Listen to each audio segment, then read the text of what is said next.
नमस्कार, मी सुप्रिया नवीन एका ब्लॉगमध्ये आपलं मनापासून स्वागत करते। तुम्हाला आजचा दिवस सुखाचा, आनंदी आणि आरोग्यदायी जावो। तुम्ही जी काही स्वप्न पाहिली असतील ती सगळी स्वप्न तुमची पूर्ण होत। त्याचबरोबर शुभ सकाळ सर्वांना। सकाळची वेळ आहे आणि आत्ता सकाळचे वाजले असतील बघा, नुकतंच उजळलेलं आहे। 6:30 पावणे 7च्या दरम्यानचं हे टायमिंग आहे। आजचा वार आहे शुक्रवार आणि मस्तपैकी बघा छान आंघोळ झालेली आहे। आंघोळीच्या आधीची जी काही क्लिनिंगची कामं होते ना ती मी आज आंघोळीच्या आधी सगळी आटोपलेली आहेत। तुळशीला पाणी घालणे आणि बाहेरचं क्लिनिंग जे आहे, पॅसेज वगैरे पुसून वगैरे घेणे, घर बीर स्वच्छ सगळं झालेलं आहे बघा ताईंनो। आणि आज ना मस्तपैकी छान केस धुतले ना, बराच वेळ लागतो केस धुवायचे असेल की अंघोळीला। आणि मग सनस्क्रीन वगैरे अप्लाय करायचं। आपले जे काही म्हणजे स्किन केअर रूटीन जे आहे तर ते रोजचं रोज बघा 5-10 मिनटं स्वतःला द्यायची। तर मी इथं बघा 5 ते 10 मिनटं सकाळची ही स्वतःसाठी काढते। मग सनस्क्रीन वगैरे अप्लाय करायचं व्यवस्थित, टिकली वगैरे लावायची। तर दिवसाची सुरुवात जर अशी छान झाली ना तर मग बरं वाटतं। कारण जसं घर फ्रेश असतं, घर आपण स्वच्छ ठेवतो, तसं आपण स्वतःला सुद्धा छान थोडासा वेळ दिला पाहिजे। 5-10 मिनटं काय करून करतो आपण, तर फक्त सनस्क्रीन लावतो आणि टिकली लावतो। ह्या व्यतिरिक्त आपण कुठलाही मेकअप करत नाही। पण तेवढा तरी वेळ हा प्रत्येक स्त्रीनं स्वतःसाठी दिलाच पाहिजे असं वाटतं मला। तर स्वतःचं आवरून झाल्यानंतर लगेचच इकडे मी देवपूजा करायला घेतलेली आहे। कारण आता घर तर संपूर्ण क्लीन झालेलं आहे। पारुसा केर काढून घेतला, लादी वगैरे पुसून घेतलेली आहे आणि आता सुरुवात केलेली आहे देवपूजेला। तर पावणे 7च्या टायमिंगला सकाळी देवपूजा केली ना की खरंच भारी वाटतं आणि दिवस सुद्धा आहे ना, संपूर्ण अख्खा दिवस जो आहे तो एकदम प्रसन्न जातो। तर काल गुरुवार होता आणि काल ना थोडी गडबड झाली देवपूजेला। तर काल गुरुवारी उशीर झालेला होता म्हणून मग मी संपूर्ण डीप क्लीन केलं नव्हतं देवघराचं। तर आज शुक्रवार आहे तर म्हटलं चला आज करून घेऊया। तर वस्त्र जे आहे ना ते मी आठवड्याला चेंज करते। एकदा मी देवपूजेचा व्हिडिओ अपलोड केलेला होता बघा आणि त्याखाली ना म्हणजे सगळ्यांनी छान कमेंट केलं, पण एक कमेंट अशी विचित्र होती ना की काय विचारायलाच नको। तर जरा भाषा वगैरे एकदम वेगळीच होती। मी अशा कमेंटकडे अजिबात ताईंनो लक्ष देत नाही। जेव्हापासून तुम्ही सांगितलेलं आहे की नेगेटिव्ह कमेंटकडे ताई लक्षच देऊ नका, अजिबात लक्ष देत नाही। काहींची भाषा जी आहे ना ती समजावून सांगण्याची जरा भाषा वेगळी असते। तर अशा असतात अशी माणसं, थोडंफार ते पण सहन केलंच पाहिजे आपण। जर आपलं चुकीचं असेल तर त्याबरोबर बोलत होत्या ज्यांनी सांगितलं की वस्त्र जे आहे देवाचं रोजच्या रोज तुम्ही बदलत जा। तर ठीक आहे, रोजच्या रोज बदलणं का शक्य होत नाही ताईंनो सांगते। ज्या देवघराच्या पायऱ्या ज्या आहेत ना त्या काढाव्या लागतात। संपूर्ण देवघर जे आहे ना ते म्हणजे खोलावं लागतं सगळं जे काही पुढे समया वगैरे मांडलेले असतात। त्यामुळं मी आठवड्याला वस्त्र जे आहे ना ते बदलते देवघरातलं। तर तुम्ही जर म्हणत असाल रोज तर रोज बदलत जाईन, तसं काही नाही। पण देवपूजेला एकदा बसलं ना तर आरामात माझं 1 ते 1 तास तरी जातो, संपूर्ण 1 तास। आणि कुठलंही काम जे आहे ना घरातलं आपण ते अगदी गडबडीनं करू शकतो, झटपट करू शकतो। पण देवपूजा ना गडबडीत नाही करू शकत। देवपूजा हे काम नाहीये, ती एक सेवा आहे, भक्ती आहे, जे आपण मनापासून करायची असते असं मला वाटतं। म्हणून मग सगळी कामं ना मी आधी पटापट आवरून घेते आणि त्यासाठीच मी खरं तर लवकर उठत असते, जेणेकरून मला देवपूजा जी आहे ती अगदी शांततेत करायला मिळावी। तर इकडे बघा सगळ्यात आधी ना मी देवांना स्नान घालून घेतलेलं आहे। सगळ्या देवांना स्नान घालून घेतलं। पण मी मागच्या व्हिडिओमध्ये मी तुम्हाला सांगितलं की मी देवांना स्नान कसं घालते, एक व्हिडिओ जो आहे देवपूजेचा शेअर केलेला आहे त्यामध्ये। पण गंध वगैरे कसं लावते तर म्हटलं चला तुमच्याबरोबर आजच्या व्हिडिओमध्ये शेअर करूयात। तर सगळ्यात आधी गणपती बाप्पांना स्नान घालून घेतलेलं होतं। सगळ्या देवांना मग त्या पाठोपाठ स्नान घातलेलं आणि त्यानंतर गुरुवारची जी पूजा आहे ना तर साध्या पाण्यानेच मी स्नान घालते। अमावस्या पौर्णिमा जर असेल तर मग त्यावेळेला पंचामृत किंवा दुधादह्यानं मधानं आपल्या देवांना, कुलदैवतेला स्नान घातलंच पाहिजे। 15 दिवसातून एकदा अभिषेक हा झालाच पाहिजे। तर इकडे बघा आता कृष्णदेवांना छान असा मी हा घरीच ड्रेस शिवलेला होता। तर तो ड्रेस घातलेला आहे। तर रोज ना आपण जसं मेकअप करतो की नाही आंघोळ झाल्यावर, तसंच देवांचं पण असतं। देवांना पण छान चंदन किंवा गंधगोळी छान उगाळायची आणि मग ते चंदन किंवा गंधगोळी लावायची। मग त्यांचा गंध जो असतो बघा, आता अन्नपूर्णा आहे तर अन्नपूर्णेला मी हळदी कुंकू लावते। बाळकृष्ण जे आहेत त्यांना अष्टगंध लावते। स्वामी महाराजांना अष्टगंध असतो। आणि त्यानंतर विठू रखुमाईला, तर रखुमाई ज्या आहेत रखुमाई देवी त्यांना हळदी कुंकू लावते आणि विठुरायाला अष्टगंध आणि बुक्का असतो। तर असं असतं बघा।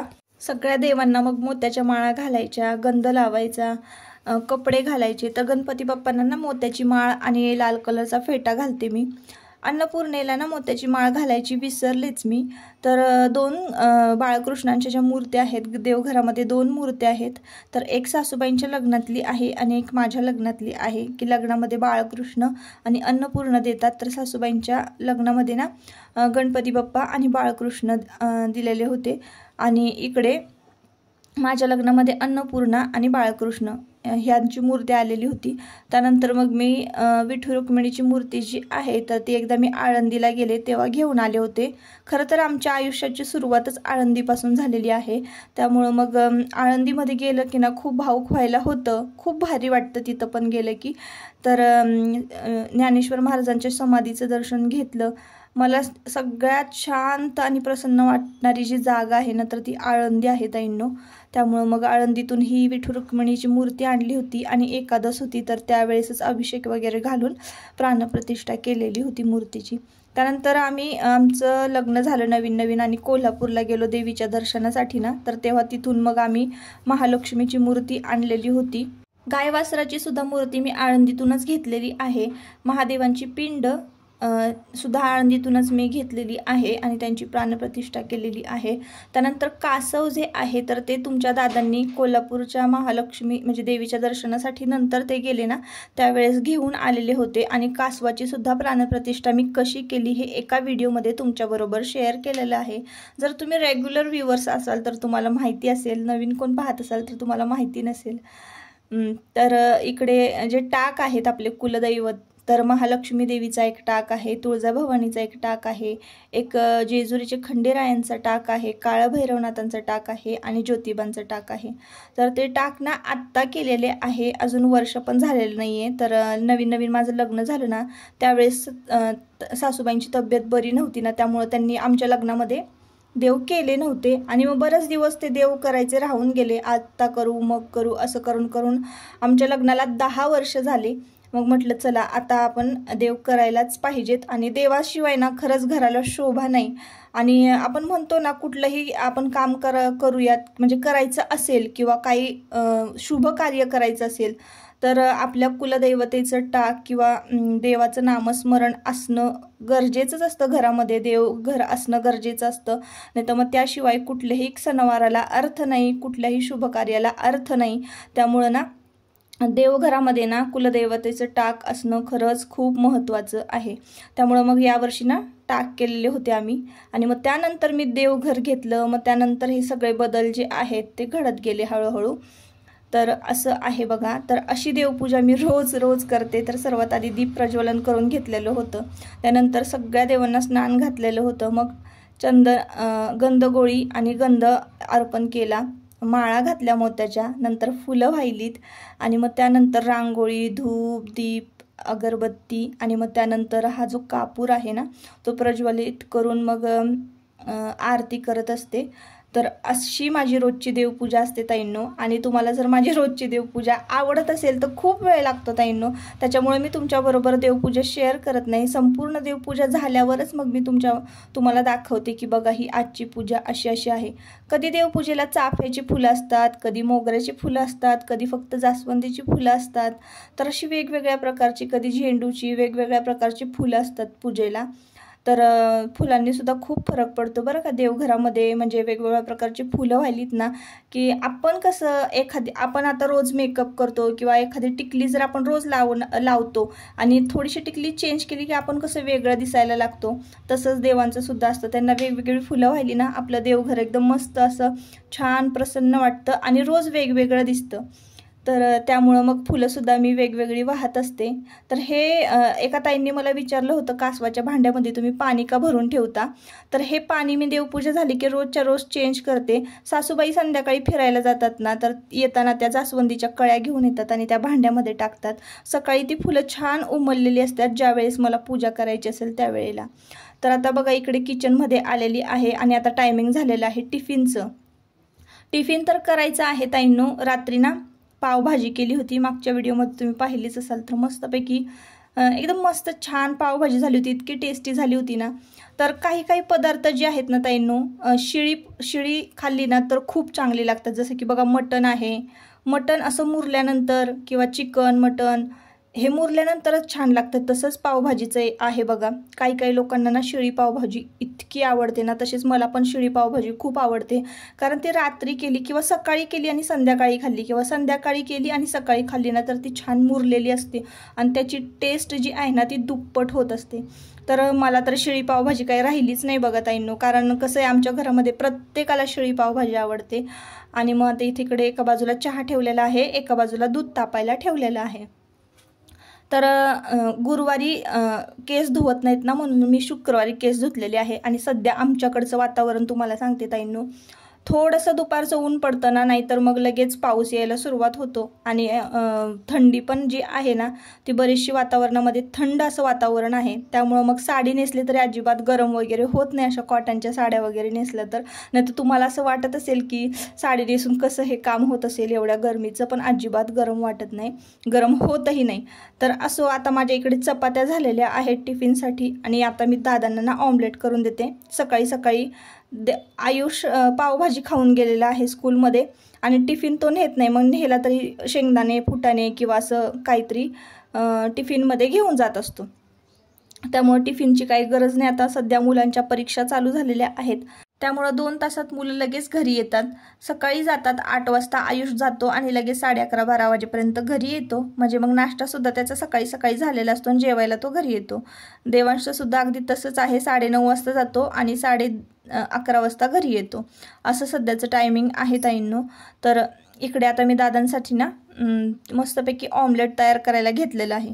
आता तुम्ही म्हणाल एवढी छान देवपूजा केली आणि नॉनव्हेज खाता वगैरे, अशा बऱ्याच मला कमेंट आलेल्या आहेत ताईंनो. त्यावर मी बरीच उत्तरंसुद्धा दिलेली आहेत. तर आता बघा, माझी सकाळी सकाळी देवपूजा झाली ना, संध्याकाळची दिवाबत्ती मी आयुषला करायला सांगणार आहे. ज्यावेळेस मी नॉनव्हेजला हात लावते ना त्यावेळेला मी देवघराकडं अजिबात जात नाही. तर असं असतं. पण असं नाही आहे ना ताईंनो की आपण जर देवदेव करत असलो तर मग एखाद्याला खायची इच्छा असेल नॉनव्हेज, तर आपल्या घरातल्यांनाच आपण जर रोकटोक केली तर मग परत ते त्या गोष्टीला म्हणजे त्यांची जर इच्छा असेल देवपूजा करायची तर ते सुद्धा देवपूजा करणार नाहीत. का तर असं असतं बघा, एखाद्याला आपण बदलायला जातो किंवा एकदम त्याला एखादी गोष्ट बदलायला सांगतो तर ते स्वीकारू शकत नाही. कसं असतं ना, काही गोष्टीमध्ये हळूहळू चेंज करत म्हणजे बदलत न्याव्या लागतात त्या अशा गोष्टी. एकदम कुठलंही तू सांगितलंय कोणालाही आपण एकदम बदल करायला, तर कोणीही असा बदल स्वीकारू शकत नाही. त्याच्यामुळे ना काही गोष्टी ज्या आहेत ना त्या हळूहळू मला बदलायच्या आहेत. तर सध्या तर मी ते भांडणं वगैरे तसलं काही करत नाही. ज्याला नॉनव्हेज खायचं आहे त्याने खाऊ देत असं मी म्हणते. माझं जे काही काम आहे सकाळ संध्याकाळ देवपूजा करायचं हे मी करत असते. उगीच घरामध्ये कुठल्याही प्रकारचा कुठल्याही गोष्टीवरनं वाद होईल असं आपण वागायचंच नाही. तर असा माझा स्वभाव आहे ताईंनो.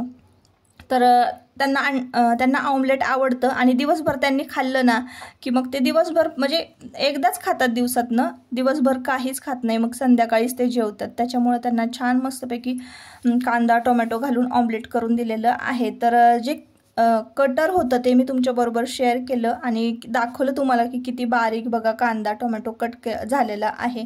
तर एकदम बारीक कांदा टोमॅटो कट होतो त्या कटरमधून. मी ते कटर तुमच्याबरोबर शेअरसुद्धा केलेलं आहे. तर एकदम मिरची टोमॅटो कांदा आणि कोथिंबीर हे एकदम मी त्या भांड्यामध्ये घातलं, मस्तपैकी छान बारीक करून घेतलं आणि त्यामध्येच अंडी फोडून तिखट मीठ घातलं आणि ऑमलेट करून दिलेलं आहे. आता इकडं त्यांचं नाश्ता जेवण होईपर्यंत, नाश्ता आणि जेवण ते एकदमच करतात, तर त्यांचं नाश्ता जेवण होईपर्यंत इकडे माझं मी बेडरूम म्हणजे आहे ते आवरून घेते। तर आज सकाळी सकाळी काय झालं, फक्त हॉलमधलं जे काही पारुसा केअर होता ना तो काढलेला होता। मुलं उठली पण मला इकडे बेडरूममध्ये यायला आणि बेडरूममधलं आवरायला वेळच नव्हता ताईंनो। कारण आपला हात जो आहे ना तो कंटिन्यू चालू असतो, इकडं तिकडं काही ना काहीतरी काम चालू असतं। थोडंसं किचनमध्ये, थोडंसं हॉलमध्ये असं आवरणं चालू असतं आणि मग बेडरूममधलं आवरायला ना वेळच मिळत नाही। तर मग हे सगळी कामं घरातली झाली की नाही आणि ज्याची त्याची पोटं भरली की नाही, म्हणजे प्रत्येकाला नाश्ता वगैरे देऊन झालं, मुलांचा नाश्ता झाला, मुलं स्कूलमध्ये गेली। आता आयुष दादा जो आहे तो स्कूलमध्ये गेलेला आहे, पण देवांशला जायचं आहे। तर त्याआधी थोडासा वेळ होता, तर म्हटलं चला हे सगळं हंतरुणं पांघरुणं जागच्या जागी गेली ना की मग अजिबात टेन्शन नसतं आणि घर थोडंसं आवरल्यासारखं दिसतं। सध्याचं वातावरण आहे ना खूप ताईंनो आभाळ येते आणि मला ना ही पांघरुणं धुवायची आहेत। सध्या आता आमची बघा यात्रा जवळ आलेली आहे, तर घरात थोडीशी साफसफाई सुद्धा करायची आहे आणि उन्हाळी काम जे राहिलेलं आहे त्या कामाला सुद्धा सुरुवात करायची। फक्त मी कडक ऊन पडण्याची जरा वाट बघते, कारण आमच्याकडे ना 2-3 दिवस झालं सारखं आभाळ येतं, नाहीतर मग संध्याकाळचा थोडा थोडा पाऊस पडतो। तर असं वातावरण अजिबात नकोय त्याच्यामुळं तर सगळं झाडझटक केली, पांघरुणं ठेवलेली आहेत। वर्षातनं 2दा मी पांघरुणं धुते, एकदा दिवाळीला धुते आणि एकदा आमच्या यात्रेला धुते, म्हणजे उन्हाळ्यात एकदा आणि हिवाळ्यात जेव्हा कॅनलला पाणी सुटेल ना, मोकळ्या पाण्यामध्ये ना हंतरुणं पांघरुणं इतकी स्वच्छ निघतात ना ताईंनो। तर मला ते मशीनमध्ये धुवायला अजिबात नाही आवडत, ब्लँकेट्स निघत सुद्धा नाहीत। तर वाहत्या पाण्यामध्ये जसं जसं तुम्ही कापड धराल ना तसं तसं ते कापड स्वच्छ निघत जातं। तर आता बघूयात कधी योग येतोय ह्या सगळे पांघरुणं वगैरे स्वच्छ करण्याचा, कारण पावसाळा लागण्याआधी ना पांघरुणं छान स्वच्छ करून घेतले, कम्फर्टमध्ये घातले ना की पावसाळ्यात दमट असा वास सुद्धा येत नाही। आता ना झाडून लोटून झालं बेडरूममधले की लगेचच मी ना देवांशला आंघोळ वगैरे घालून घेतलेली, त्याला मस्तपैकी भरवलं वगैरे आणि आता तो स्कूलमध्ये निघालेला आहे। आज आहे एक्झाम, तर पॉईम्स वगैरे ज्या आहेत ना त्याच्या पाठ झालेल्या होत्या, मला काही म्हणजे जास्त अभ्यास घेण्याची त्याची गरज नव्हती। तर इकडे ना देवांशच्या कपड्यांना इस्त्री वगैरे केलेली आहे, पावडर वगैरे लावलं आणि छान तेल लावलेलं आहे डोक्याला। थोडंसं हाताला तेल जे राहिलेलं आहे ना तर मी ते थोडंसं त्याच्या हातापायाला चोळते, म्हणजे काय होतं की मच्छर वगैरे जर असतील ना क्लासमध्ये तर मग ते मुलांच्या पायावर हातावर बसत नाहीत किंवा मुलांना चावत नाही, त्यासाठी थोडासा तेलाचा हात घ्यायचा आणि मुलांच्या हातापायाला चोळायचा। तर मस्तपैकी छान तयार झालेला आहे आणि कधीही मुलांना शाळेत सोडताना ना मस्तपैकी छान इस्त्रीचे कपडे असले पाहिजेत, त्यांच्या तोंडाला पावडर वगैरे लावलेली पाहिजे, असं मस्तपैकी छान पहिल्यापासूनच त्यांना व्यवस्थित राहण्याची जर सवय लावली ना आपण तर ते शेवटपर्यंत तसेच राहतात मस्त टापटीप। तर असं आहे ताईंनो। आता देवांश गेलेला आहे स्कूलमध्ये, बाय बाय। हां हां बघ पुढं, सावकाश सावकाश।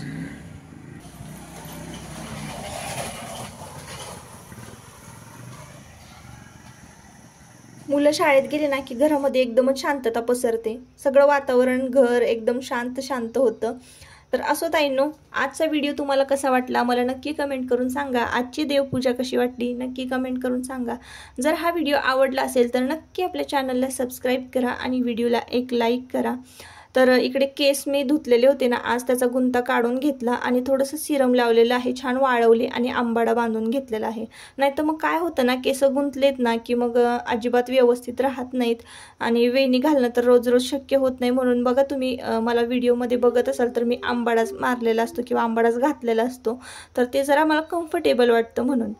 तर असं ताईंनो, चला परत भेटूया पुन्हा एका नवीन व्हिडिओमध्ये। तोपर्यंत स्वतःची काळजी घ्या आणि मजेत राहा। Bye bye.